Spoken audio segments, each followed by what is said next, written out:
Dan and Amy, it's deja vu all over again. It's fighting words, man. Tiny dancer Toady Forrest trotted out before the cameras yesterday to tell us how. I mean, see that? Oh, that CPS has a balanced budget for the upcoming school year. Yeah, but he also calling said, it. Oh, wait for the punchline. Okay. A major roadmap for fiscal soundness. I mean, the guy is a crack up. Well, He's hysterical. And he mesmerizes the crowd with his boringness. We are going to negotiate in good faith, and we have two objectives. One is to protect teacher jobs and pensions. The second is to protect our kids and our classrooms, and that's the most important thing of all. What happened? Where am I? So, in response to Tiny Dancer Toady Forrest's offering, Karen Lewis, the president of Chicago Teachers Union, who blocked me on Twitter. I know, she blocked you on Twitter, and you haven't gotten over that yet. I don't know why are you being so mean? She had this to say. If the Board of Education imposes a 7% slash in our salaries, we will move to strike. Cutting our pay is unacceptable. But there's, some room to negotiate, right? She's confident that the mayor's going to do the right thing. To CTU members, we've been telling you for months now to save as much money as you can. We do not know if Mayor Emanuel can stand another teacher strike, especially at a time when confidence in his leadership is at an all-time low. Oh, wait, hey, that's a short joke. An all-time low? Come on, Karen Lewis, you're better than that. No, she's just hoping that he'll do the right thing and give them what they want. And if not, we're going to have an extended summer, and I'm not in a position to have that happen. She's essentially telegraphing that she's confident she'll steamroll him like she did a few years ago. Well, for more on this topic, we're joined by Jesse Sharkey. He is the vice president of the Chicago Teachers Union. Jesse, thanks for joining us. Dan, Amy, thanks. And by the way, Tiny Dancer Toady, you guys are killing me. Yeah, I'm glad you enjoyed that. Hey, Jesse, you haven't blocked Dan Proft from Twitter, have you? No, I try to stay off it as much as possible. But to be honest, it's snarky and mean, and I'm Sharky, but I'm not really that snarky. Well, I love it. I'm Sharky, but I'm not snarky. You should. That's why that should be your handle for Twitter. That's why I like Twitter, and that's why I miss Karen Lewis, so we could be snarky and mean to one another. In 140 characters or fewer. So, Jesse, is there anything new here, or are we just sawing sawdust with respect to the position of CTU as it pertains to the collective bargaining agreement you don't have with CPS, and CPS's position on that 7 percentage point, which is really 2/3, pension pickup contribution? Well, you do have a bit of a point, which is that these negotiations have been going on for a year and a half, and there isn't really any new news in terms of negotiations. We don't have a new offer. Nothing has moved to the table. What is new is that, Forrest came out with a budget yesterday. The claim is that it's a budget without gimmicks. And they would know because they're experts in gimmicks. They've had nothing but gimmicks for years now. We got it just minutes before we were scheduled to talk to the press.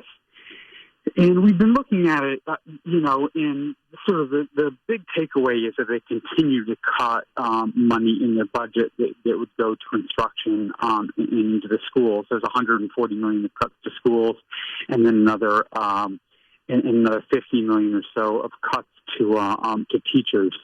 So, you put that all in, and that does add up to a difficult negotiation if that's really what the numbers can be. So Chicago Public Schools, you've laid off 1,000 staff members. Are they teachers, or what kind of positions are we talking about? Well, it's about half teachers and about half support staff. Yeah. And is there any chance, though, that they could get their jobs back? There is, although, because there's normal turnover in the school year, that is, people retire, move out of state, et cetera. And that does typically produce about 1,000 vacancies. I'm not sure they all line up. But part of the difficulty in CPS is that, unlike most districts, there's no rule which says the district has to rehire highly rated, qualified teachers that get laid off. So you can be laid off in one place and then not get rehired. And in fact, most principals are doing their hiring in June or July, and these layoffs didn't occur till August. So a lot of the vacancies CPS talks about have actually been filled already. I have kind of a question about structure here. I was looking at some of the enrollment numbers in CPS because the number continues to be thrown around that CPS is a district with nearly 400,000 students. And the numbers like Illinois State Board of Education has versus what CPS has in terms of enrollment at various schools, the numbers differ. I wonder if CTU would be supportive of auditing the Chicago public school system in terms of how many children are actually attending these schools, since you have agencies that are relevant in terms of financing as well as in terms of oversight that have different numbers. I mean, it should be a pretty straightforward number, and I mean, at the end of the day, teachers are legally required. It's actually a state legal requirement to take accurate attendance numbers, and so, I'm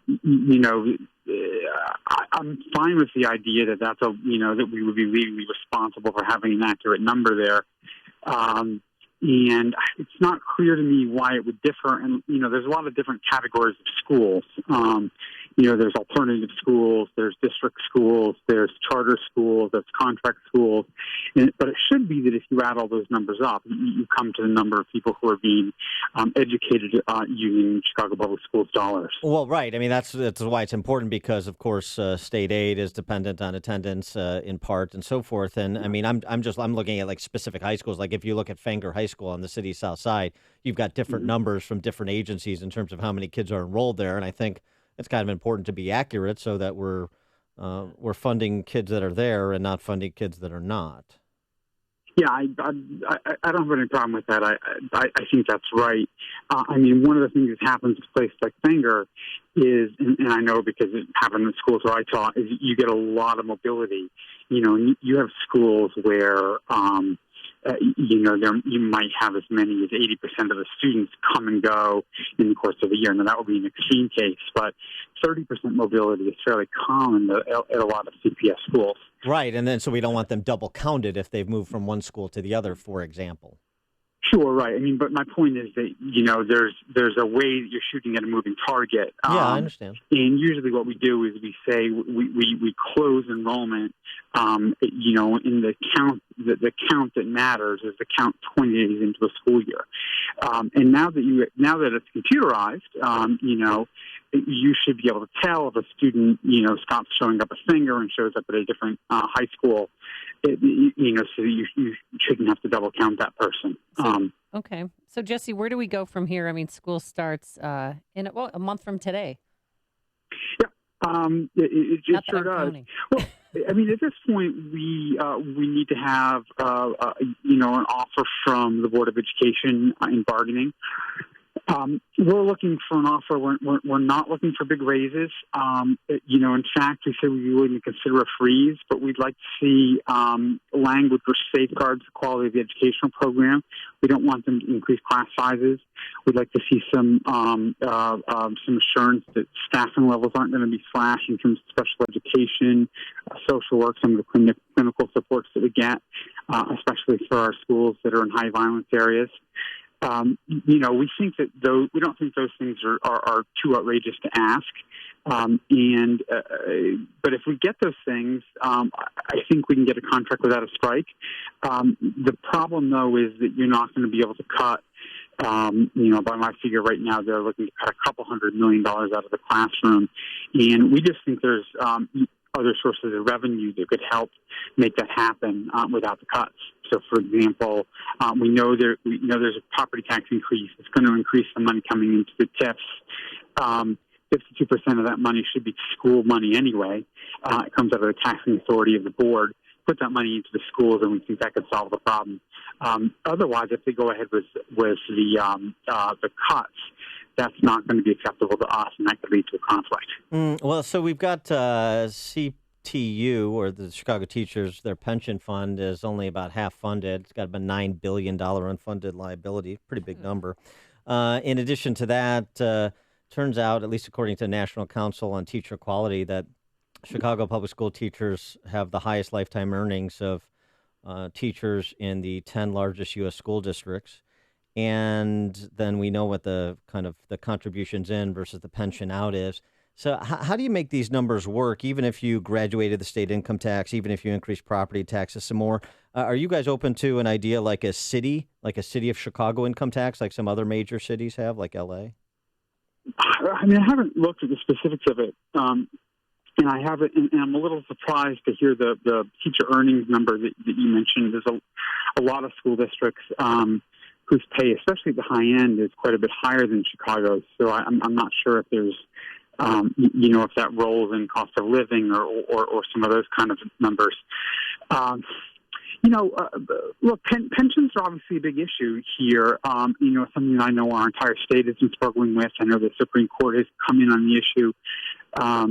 There's no doubt that's part of what is driving the city's problems.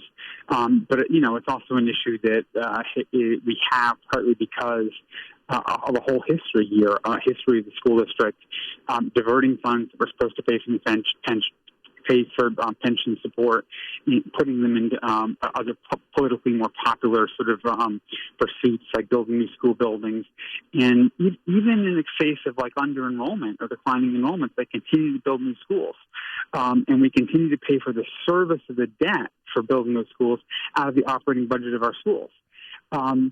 And so, if politicians are going to keep doing that, there's going to need to be some new sources of revenue. So I prefer that it be the people who are the most able to paying it, as opposed to making, some poor slug who's, trying to make ends meet pay an extra, 25% on their electricity bill. But you're not dismissing out of hand the idea of a city income tax. What if there was an exemption, up to, I don't know, $50,000 or $60,000, and then it was just people that made more money that paid a city income tax? I mean, we'd have to look at it. I would. At this point, I wouldn't, turn up my nose at any serious proposal about revenue. Our union's position is that, we think it should be progressive. Okay. All right. He is Jesse Sharkey, the Vice President of the Chicago Teachers Union. We'll be watching how this plays out. Thanks for joining us again, Jesse. Appreciate it. Thanks, Dan. Thanks, Amy. And he joined us on our turnkey.pro answer line.